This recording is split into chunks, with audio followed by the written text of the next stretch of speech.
বললো। আমিও বাদ দিয়ে দিলাম। বাদ দেওয়ার পরে সে আমাকে বললো এভাবে হবে না, আর একটু কষ্ট করতে হবে। কেমন কষ্ট?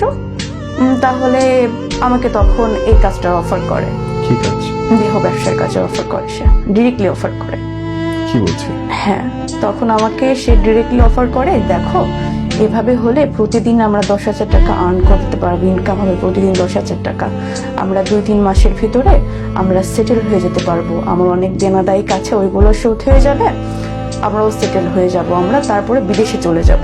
তারপরে সে আমাকে অনেকদিন ফোর্স করে, না না না না করতে করতে এক প্রকার সে আমাকে বোঝানোর জন্য ঘরে বাজার ঘাট সবকিছু অফ করে দেয়, সবকিছু অফ করে দেয়। সে ঠিকই যাইতো, সে যখন যাইতো আমাকে বাহির থেকে তালা মেরে যাইতো আর কি, মানে আমি যদি বের হইতে না পারি অলওয়েজ ডোরে তালা থাকতো। তার বোনের বাসায় যাইতো। আরো ঘটনা